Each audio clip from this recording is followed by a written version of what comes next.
Welcome to our lesson on the physics of pressure. Today, we are going to explore how forces act on surfaces and within liquids. By the end of this session, you will be able to define and calculate pressure in solids, understand how area affects pressure, and apply the pressure formula to solve real-world problems. Let's start with the basics. What exactly is pressure? In physics, pressure is defined as the force acting normally or perpendicularly per unit area. Think of it as how concentrated a force is on a surface. The formula is pressure equals force divided by area. The standard unit for pressure is the Newton per square meter, which is also commonly called the Pascal, abbreviated as capital P, small a. It is important to notice the relationship between these variables. Pressure is inversely proportional to the area. This means that for the same amount of force, a smaller area of contact results in a much greater pressure. Think about why a sharp needle can easily pierce fabric while a blunt finger cannot. Even if you push with the same force, the needle concentrates that force into a tiny, tiny area, creating massive pressure. To see how this works in practice, let's look at a numerical example involving a metallic block. First, we need to find the force, which in this case is the weight of the block. Weight is mass times gravity. Using a standard gravity of 10 meters per second squared, our force is force equals mass times gravity, which is 50 kilograms times 10, resulting in 500 newtons. Pressure is defined as force divided by area. We can rearrange our pressure formula to solve for the area. Now, we plug in our values, 500 newtons divided by 20 newtons per square meter. This gives us an area of 25 square meters. Notice how we had to ensure our force was in newtons before proceeding. This is a common trap in physics problems. Now, let's test your understanding with a couple of trial questions. These will help you visualize how changing the area impacts the resulting pressure.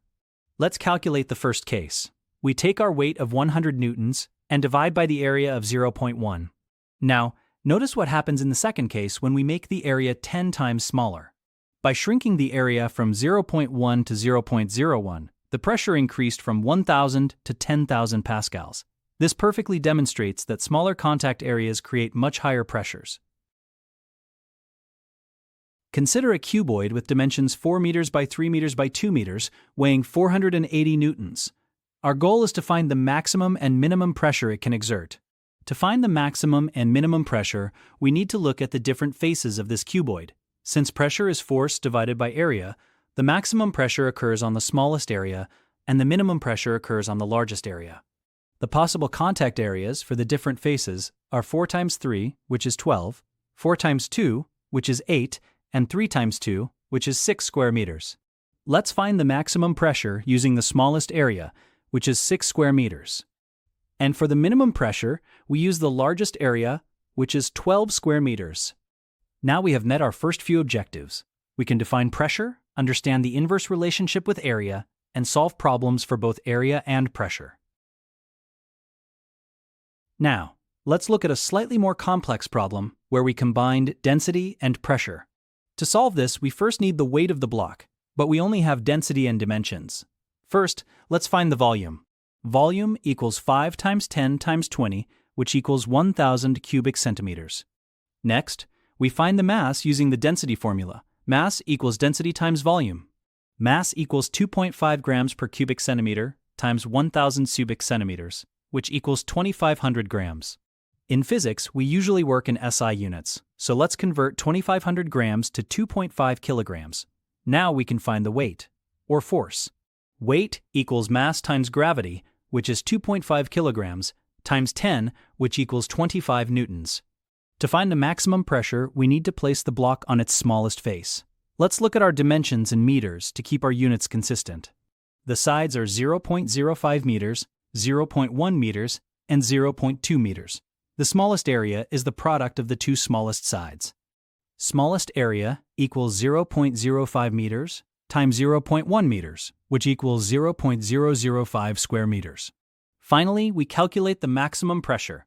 Maximum pressure equals 25 newtons divided by 0.005 square meters. Maximum pressure equals 5,000 newtons per square meter. Take a moment to think about this. Even a small block can exert significant pressure if the area of contact is small enough. Now that we understand how solids exert pressure, let's shift our focus to fluids, which include both liquids and gases. Our goals are to understand how fluid pressure differs from solid pressure, use the fluid pressure formula involving height, density, and gravity, and observe how depth and density affect pressure. Unlike solids, which primarily exert pressure downward due to gravity, fluids are special. Pressure in fluids acts in all directions. If you submerge a small object, the fluid pushes against every single surface of that object simultaneously. The formula for calculating pressure at a certain depth in a fluid is, in this equation, H is the depth below the surface in meters. Rho is the density of the fluid in kilograms per cubic meter. And g is the acceleration due to gravity, roughly 10 meters per second squared.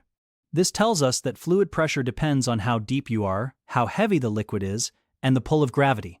Interestingly, it does not depend on the total volume of the liquid or the shape of the container, only the vertical depth. To prove that pressure increases with depth, let's look at a classic experiment. Imagine a tall bottle with 3 identical holes poked in a vertical line, one near the top, one in the middle, and one at the bottom. We fill the bottle with water and then unseal all the holes at once. What do we observe? The top hole releases a short, weak jet of water. The middle hole's stream goes farther. The bottom hole shoots the water the farthest. This shows that liquid pressure increases with depth. This happens because the water at the bottom has the weight of all the water above it pushing down. This weight creates higher pressure, which forces the water out much faster and farther. Another fascinating property of static fluid pressure is that it does not depend on the shape or width of the container. In this setup, even though container C is wide and container D is V-shaped, the water level remains exactly the same height across all of them. This confirms that the pressure at the bottom of each tube is identical because they all have the same vertical height, or depth, of water. Let's apply our fluid pressure formula to a couple of practical examples to see how depth and density change the results. Find the pressure 1,500 meters below the surface of a lake. Density of water is 1,000 kilograms per cubic meter. We use our fluid pressure formula, pressure equals H times rho times G. Multiplying these out, we get 15 million. Result, 1.5 times 10 to the 7th power newtons per square meter. That is an enormous amount of pressure. It is the reason why deep-sea submersibles must be built with incredibly thick, strong hulls. Now, what happens if we have multiple layers of different fluids? A tank has 2 meters of water on top and 3 meters of mercury at the bottom. Density of water is 1,000 kilograms per cubic meter. Density of mercury is 13600 kilograms per cubic meter. Find the total pressure at the bottom. Point B. To find the total pressure at the bottom, we have to sum the pressure exerted by each layer of liquid. Here is our tank diagram. Top layer is 2 meters of water, and the bottom layer is 3 meters of mercury. First, let's find the pressure from the water layer. Next, we find the pressure from the mercury layer. Mercury is much denser than water, so we expect a higher value. Finally, we add them together to get the total pressure at point B. This demonstrates that pressure is cumulative. Every layer of fluid above you adds to the total force being felt at the bottom. We have covered a lot of ground today regarding how pressure works in our physical world. Let's do a quick recap of our key concepts. First, for solids, pressure equals force divided by area. Second, notice the area influence. Smaller areas create higher pressure. Third, in fluids, pressure acts in all directions. And fourth, depth. Fluid pressure equals H times rho times G. Let's do a quick recap of our objectives. You should now feel comfortable calculating pressure for solid objects, like the metallic blocks we studied, and understanding why the orientation of a block changes the pressure it exerts. We saw this clearly when we found the maximum and minimum pressures for the cuboid. We also explored the unique nature of fluids. Remember that unlike a solid block resting on a table, a fluid pushes on you from every side. Notice, fluid pressure increases linearly with depth. Whether it is the water in a bottle or the depths of a lake, the further down you go, the more weight is above you, and the higher the pressure becomes. Check your understanding.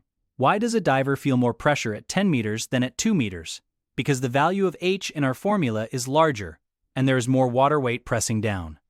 You have successfully learned how to use density, height, and gravity to determine fluid pressure, even when different liquids like water and mercury are stacked together. Thank you for joining this lesson. You are now ready to tackle more advanced problems in mechanics and fluid dynamics.